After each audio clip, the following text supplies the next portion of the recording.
రైతులకు సాంకేతిక పరిజ్ఞానాన్ని అందుబాటులోకి తీసుకొస్తామని ముఖ్యమంత్రి చంద్రబాబు తెలిపారు. ప్రకాశం జిల్లా దర్శి మండలం తూర్పు వీరాయపాలెంలో అన్నదాత సుఖీభావ పథకాన్ని సీఎం చంద్రబాబు ప్రారంభించారు. లబ్ధిదారులకు చెక్కులు అందజేసిన అనంతరం పొలాల వద్ద వినూత్నంగా ఏర్పాటు చేసిన వేదికపై రైతులతో ముఖాముఖి నిర్వహించారు. రైతులు చెప్పిన సమస్యలపై స్పందించిన సీఎం వాటిని పరిష్కరించాలని అక్కడికక్కడ అధికారులకు ఆదేశాలు జారీ చేశారు. రైతులకు లాభం వచ్చేలా ఏ పంట వేయాలో అధ్యయనం చేసి చెబుతామన్నారు సీఎం చంద్రబాబు. దళితులు ఆదివాసీల సంక్షేమం కోసం కృషి చేసింది కాంగ్రెస్ పార్టీ అని తెలంగాణ సీఎం రేవంత్ రెడ్డి అన్నారు. ఢిల్లీలో ఏర్పాటు చేసిన కాంగ్రెస్ వార్షిక న్యాయ సదస్సులో ఆయన మాట్లాడారు. దేశానికి స్వాతంత్ర్యం తెచ్చిన పార్టీ కాంగ్రెస్ అని సీఎం పేర్కొన్నారు. బీజేపీ, బీఆర్ఎస్, బీజేడీ, ఆర్జేడీ ఏ పార్టీ అయినా స్వాతంత్ర్యం తర్వాతే వచ్చాయని తెలిపారు. ఇతర పార్టీలు ఎన్నికల్లో గెలిస్తే కుర్చీలో ఓడితే ఇంట్లో కూర్చుంటారని అన్నారు. ఎన్నికల్లో ఓడినా గెలిచినా ప్రజల మధ్య ఉన్న పార్టీ కాంగ్రెస్ అని సీఎం చెప్పారు. ఒక దేశ ప్రగతికి చిహ్నాలు రోడ్లు, రవాణా మార్గాలని AP deputy CM Pawan Kalyan అన్నారు. ఆనాడు వాజ్పేయి ముందు చూపుతో స్వర్ణ చతుర్భుజి రహదారులు తెచ్చారని అన్నారు. ఆయన వేసిన రోడ్ల వల్లే దేశం ఎంతో అభివృద్ధి చెందిందని అన్నారు. శనివారం ఏపీలోని మంగళగిరి పర్యటనలో 5,000 కోట్ల విలువైన జాతీయ రహదారులకు కేంద్ర మంత్రి నితిన్ గడ్కరీ శంకుస్థాపనలో ప్రారంభోత్సవాలు చేశారు. ఈ కార్యక్రమంలో సీఎం చంద్రబాబు, పలువురు కేంద్ర మంత్రులు పాల్గొన్నారు. కాళేశ్వరం ప్రాజెక్టు పేరుతో కల్వకుంట్ల కుటుంబం భారీ అవినీతికి పాల్పడిందని డిప్యూటీ సీఎం భట్టి విక్రమార్క ఆరోపించారు. గోదావరి నదిపై ప్రాజెక్టులు పూర్తి చేస్తే ఏపీ నాయకులు ఈ రోజు మాట్లాడేవారా అని ప్రశ్నించారు. 10 ఏళ్లు పాలించిన బీఆర్ఎస్ ఒక్క ప్రాజెక్టు కూడా పూర్తి చేయలేదని మండిపడ్డారు. టీడీపీతో బీఆర్ఎస్ ములాఖత్ అయిందని ఆరోపించారు. ఏపీ మంత్రి లోకేష్ ను కేటీఆర్ రహస్యంగా ఎందుకు కలిశారో చెప్పాలని డిమాండ్ చేశారు. టీపీసీసీ చీఫ్ మహేష్ కుమార్ గౌడ్ సంచలన వ్యాఖ్యలు చేశారు. కేసీఆర్ దోషి అని పీసీ ఘోష్ కమిషన్ తేల్చిందని అన్నారు. కాళేశ్వరం ప్రాజెక్టు పేరుతో లక్షల కోట్లు వృధా చేసి అప్పుల పాలు చేస్తారని కమిషన్ తేల్చి చెప్పిందని ఆయన అన్నారు. ఇంజనీర్లు చెప్పింది వినకుండా కేసీఆర్ తన సొంత లాభం చూసుకున్నారని మండిపడ్డారు. కాంగ్రెస్ ప్రభుత్వం ప్రతిష్టాత్మకంగా నిర్వహించిన కులగణన సర్వేపై కేంద్ర మంత్రి కిషన్ రెడ్డి కీలక వ్యాఖ్యలు చేశారు. శనివారం ఇందిరా పార్క్ వద్ద నిర్వహించిన మహాధర్నాలో కిషన్ రెడ్డి పాల్గొన్నారు. కాంగ్రెస్ పార్టీ ఇద్దామనుకునే 42% రిజర్వేషన్లు బీసీలకు కాదన్నారు. మతపరంగా ఓట్ల కోసం కాంగ్రెస్ తెచ్చిన కోటా అని ఆరోపించారు. గతంలో 34% రిజర్వేషన్లు ఉంటే వాటిని కేసీఆర్ 23% తగ్గించారని ఆరోపించారు. ఇప్పుడు మళ్లీ కాంగ్రెస్ 42% అంటూ మరో మోసానికి తెరలేపిందని విమర్శించారు. సీఎం రేవంత్ రెడ్డి ఢిల్లీ పర్యటనపై సూర్యాపేట ఎమ్మెల్యే జగదీష్ రెడ్డి కీలక వ్యాఖ్యలు చేశారు. రేవంత్ రెడ్డి ఎక్కే ఫ్లైట్, దిగే ఫ్లైట్తో అర్ధశతకం పూర్తయిందని అన్నారు. ఢిల్లీ నుంచి రాష్ట్రానికి 50 పైసలు తేలేదని విమర్శించారు. కానీ ఇప్పటి వరకు ఢిల్లీ పర్యటన పేరిట ప్రభుత్వం 5 లక్షల కోట్ల రూపాయలు ఖర్చు చేస్తుందని ఆరోపించారు. ఇందులో 2 లక్షల కోట్ల అప్పు ఉందని చెప్పారు. దీంతో తెలంగాణ కాంగ్రెస్ హైకమాండ్ కు ఏటీఎంలా మారిందని, గతంలో మోదీ చెప్పిన మాటలు నిజమే అనిపిస్తోందని అన్నారు. మంత్రి జూపల్లి కృష్ణారావుపై ఎంపీ మల్లు రవి ఆగ్రహం వ్యక్తం చేశారు. నాగర్ కర్నూలు జిల్లా కొల్లాపూర్లో ఉప ముఖ్యమంత్రి భట్టి విక్రమార్క బహిరంగ సభలో ఎంపీ మల్లు రవి మాట్లాడుతూ ఉండగా స్పీచ్ తొందరగా ముగించాలని రాసిన చీటీని తీసుకొచ్చి ఇచ్చారు ఓ కాంగ్రెస్ నేత. దీంతో తాను సొల్లి చెప్పడానికి రాలేదని, ప్రజలకు మంచి చేస్తామని చెప్పడానికి వస్తే తొందరగా ముగించమంటారా అంటూ మల్లు రవి అసహనం వ్యక్తం చేశారు. ఈ నెల 4న తెలంగాణ కేబినెట్ భేటీ కానుంది. కాళేశ్వరం రిపోర్టుపై మంత్రివర్గం చర్చించనుంది. కాళేశ్వరం ప్రాజెక్టు నిర్మాణంలో అవినీతి జరిగిందని కాంగ్రెస్ ప్రభుత్వం విచారణ కమిషన్ వేసింది. నెలల పాటు విచారణ జరిపిన జస్టిస్ పీసీ ఘోష్ కమిషన్ ప్రభుత్వానికి ఇటీవల నివేదిక అందజేసింది. ఈ నివేదికపై ఎల్లుండి జరిగే కేబినెట్ భేటీలో మంత్రివర్గం చర్చలు జరపనుంది. మంత్రి కొండా సురేఖకు బిగ్ షాక్ తగిలింది. బీఆర్ఎస్ వర్కింగ్ ప్రెసిడెంట్, మాజీ మంత్రి కేటీఆర్ వేసిన పరువు నష్టం దావా కేసులో మంత్రి కొండా సురేఖపై క్రిమినల్ కేసు నమోదు చేయాలని నాంపల్లి కోర్టు ఆదేశాలు జారీ చేసింది. ప్రాథమిక సాక్ష్యాలను పరిశీలించిన అనంతరం కొండా సురేఖపై 2025 ఆగస్టు 21లోపు క్రిమినల్ కేసు నమోదు చేసి నోటీసు జారీ చేయాలని అంది. కేటీఆర్ పైన కొండా సురేఖ నిరాధారమైన ఆరోపణలు చేశారన్న కేటీఆర్ న్యాయవాది వాదనలతో కోర్టు ఏకీభవించింది. పశ్చిమ గోదావరి జిల్లా పాలకొల్లులో 100 ట్రాక్టర్లతో అన్నదాత సుఖీభవ ర్యాలీ నిర్వహించారు. అనంతరం వ్యవసాయ మార్కెట్ యార్డులో రైతుల సదస్సులో మంత్రి నిమ్మల రామానాయుడు పాల్గొన్నారు. సూపర్ 6 పథకాల అమల్లో భాగంగా 9.80 కోట్ల రూపాయలను రైతుల ఖాతాలోకి జమ చేసినట్లుగా తెలిపారు. ప్రతి రైతుకు 20,000 చొప్పున కేంద్ర ప్రభుత్వం 2,000, రాష్ట్ర ప్రభుత్వం 5,000 అందించిందని అన్నారు. కూటమి ప్రభుత్వమే రైతుల సంక్షేమానికి కట్టుబడి పనిచేస్తుందని తెలిపారు. సంచలనం సృష్టించిన సృష్టి ఫెర్టిలిటీ సెంటర్ కేసులో కీలక పరిణామం చోటు చేసుకుంది. మరో ముగ్గురిని అరెస్ట్ చేసి రిమాండ్కు తరలించారు. దీంతో ఈ కేసులో ఇప్పటివరకు అరెస్ట్ అయిన వాళ్ళ సంఖ్య 11కు చేరుకుంది. నమ్రత, సంతోషి, కళ్యాణులను పోలీసులు విచారిస్తున్నారు. సరోగసి, ఐవీఎఫ్ తర్వాత మోసాలకు పాల్పడింది సృష్టి సంస్థ. ఈ నేపథ్యంలో హైదరాబాద్లోని అన్ని ఫెర్టిలిటీ సెంటర్లపై అధికారులు సోదాలు నిర్వహించారు. నిన్న ఒక్కరోజే హైదరాబాద్ అంతటా దాదాపు 41 ప్రాంతాల్లో తనిఖీలు నిర్వహించారు. తిరుపతిలో వైసీపీ నేతల ఆగడాలకు అడ్డు లేకుండా పోతోంది. అధికారం కోల్పోయినా ఆ పార్టీ నేతల తీరు మాత్రం మారడం లేదు. తిరుపతి నగరంలోని నలందానగర్లో ఉన్న 173/1 సర్వే నెంబర్లోని 3 సెంట్ల భూమిని కబ్జా చేసేశారు. వెస్ట్ పోలీస్ స్టేషన్లో హెడ్ కానిస్టేబుల్ గా విధులు నిర్వర్తిస్తున్న మల్లికార్జున్ ఆలయ నిర్మాణం కోసం కేటాయించిన ప్రభుత్వ భూమిని కబ్జా చేశాడని స్థానికులు ఆరోపిస్తున్నారు. స్థానిక వైసీపీ కార్పొరేటర్ అమర్నాథ్ రెడ్డి అండతో కబ్జా చేశాడని స్థానికులు చెబుతున్నారు. తెలుగు రాష్ట్రాల్లో గంజాయి సాగు, అక్రమ రవాణా వ్యాపారం అదుపు లేకుండా పోతోంది. గంజాయి ముఠాలు విచ్చలవిడిగా తమ దందాను కొనసాగిస్తున్నాయి. దీంతో పోలీసులు కూడా తమదైన శైలిలో తనిఖీలు చేస్తూ గంజాయిని పట్టుకుంటున్నారు. ఇక ఇందులో భాగంగా అల్లూరి జిల్లా చింతపల్లి అడవి ప్రాంతం నుండి హైదరాబాద్ కు అక్రమంగా తరలిస్తున్న గంజాయిని నర్సీపట్నం డివిజన్ మాకవరపాలెం పోలీసులు, ఈగల్ స్పెషల్ బ్రాంచ్ పోలీసులు పట్టుకున్నారు.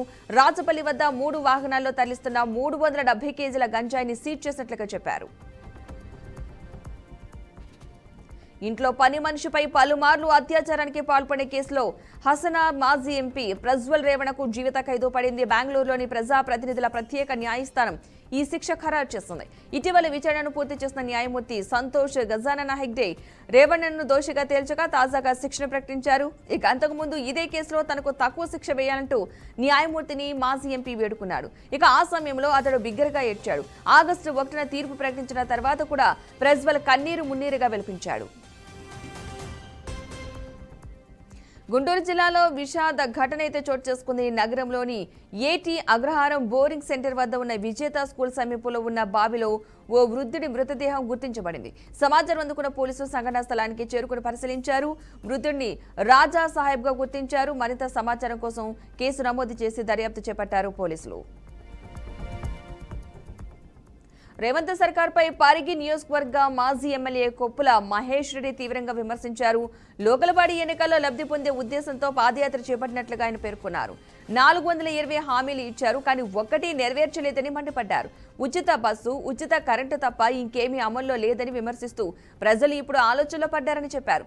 గతంలో పాలన ఎలా ఉండేది, ఇప్పుడు ఎలా ఉందో ప్రజలు చూస్తూనే ఉన్నారని అన్నారు. ఏపీలో వైఎస్ జగన్ హయాంలో జరిగిన మద్యం కుంభకోణం కేసులో వైసీపీ గ్యాంగ్ అడ్డంగా బుక్కైంది. దీంతో చెవిరెడ్డి గ్యాంగ్ మొత్తం భాగోతం బట్టబయలైనట్లయింది. డబ్బులు డెన్లో వెంకటేష్ నాయుడు వీడియోను అతని ఫోన్ నుంచి సిట్ అధికారులు రిసీవ్ చేసుకున్నారు. ఆ వీడియోలో మద్యం ముడుపుల డెన్లో నోట్ల కట్టెలతో చెవిరెడ్డి పిఏ వెంకటేష్ నాయుడు సిట్కు అడ్డంగా దొరికిపోయాడు. వెంకటేష్ నాయుడు ఫోన్ నుంచి రిట్రీవ్ చేసిన వీడియోలో డబ్బులు డెన్లో నోట్ల కట్టెలు లెక్కించుకుంటూ ఉన్న వీడియో ఇప్పుడు కలకలం రేపుతోంది. బీజేపీ ప్రభుత్వం కుట్రపూరితంగా వ్యవహరిస్తోందని సిపిఎం కేంద్ర కమిటీ సభ్యులు తమ్మినేని వీరభద్రం విమర్శించారు. బీహార్లో ఓటర్ల జాబితాపై ప్రశ్నించేందుకు సిద్ధంగా లేదని తెలిపారు. మైనార్టీలను తగ్గించాలని బీజేపీ మత రాజకీయం చేస్తుందని మండిపడ్డారు. పహల్గాంపై పార్లమెంటులో తలా తోకాలేని సమాధానం చెబుతున్నారని ఎద్దేవా చేశారు. నరేంద్ర మోదీ నాకు ట్రంప్ బెస్ట్ ఫ్రెండ్ అంటుంటారు, కానీ పాకిస్తాన్ ఆర్మీ చీఫ్ కు విందిస్తారు. ఆపరేషన్ సింధూర్లో మన విమానాలు కూలిపోతే ఇప్పటివరకు సమాధానం లేదని ఆగ్రహం వ్యక్తం చేశారు. నల్గొండ జిల్లా శ్రీశైలం నాగార్జున ప్రాజెక్టు 26 క్రస్ట్ గేట్లు ఎత్తి దిగువకు నీటి విడుదల చేశారు.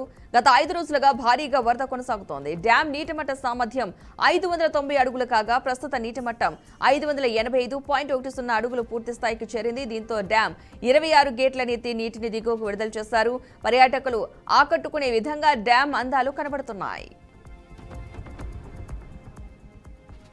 జమ్మూ కాశ్మీర్లోని కుల్గాం జిల్లాలో జరిగిన ఎన్కౌంటర్లో 2 ఉగ్రవాదులు హతమైనట్లుగా ఇండియన్ ఆర్మీ తెలిపింది. ఒక ఉగ్రవాదిని పుల్వామాకు చెందిన హరీష్ నజీర్ దార్గా గుర్తించగా మరొకరు పేరు వెల్లడించలేదు.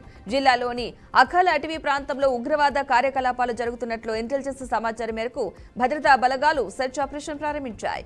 ఈ క్రమంలోనే టెర్రరిస్టులకు భద్రతా బలగాలకు మధ్య కాల్పులు జరపగా 2 ఉగ్రవాదులు హతమైనట్లు ఆర్మీకి చెందిన చినార్ కార్ప్స్ తెలిపింది. ఓటర్ల విషయంలో అణుబాంబు పేలుస్తామన్న లోక్సభలో ప్రతిపక్ష నేత రాహుల్ గాంధీ చేసిన వ్యాఖ్యలకు కేంద్ర మంత్రి రాజ్నాథ్ సింగ్ కౌంటర్ ఇచ్చారు. అణుబాంబు ఉందని రాహుల్ గాంధీ చెబుతున్నారని, దానిని వెంటనే పేల్చాలని ఆయన ఎద్దేవా చేశారు. అది పేలే సమయంలో దాని వల్ల తనకు హాని కలగకుండా చూసుకోవాలని సూచించారు. గతంలో భూకంపం అంటూ ఇలాగే హెచ్చరికలు జారీ చేశారని గుర్తు చేశారు.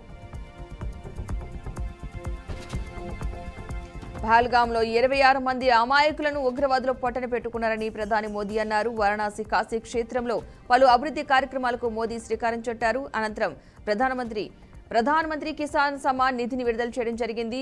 పహల్గాం ఘటన తన మనసును తాకిందని, హృదయం దుఃఖంతో నిండిపోయిందని ఆవేదన వ్యక్తం చేశారు. కాశీ విశ్వనాథుడు మహాదేవుని ఆశీర్వాదంతో ఉగ్రవాదులకు దాయాది దేశానికి తగిన ప్రతీకారం తీర్చుకున్నామని మోదీ తెలిపారు.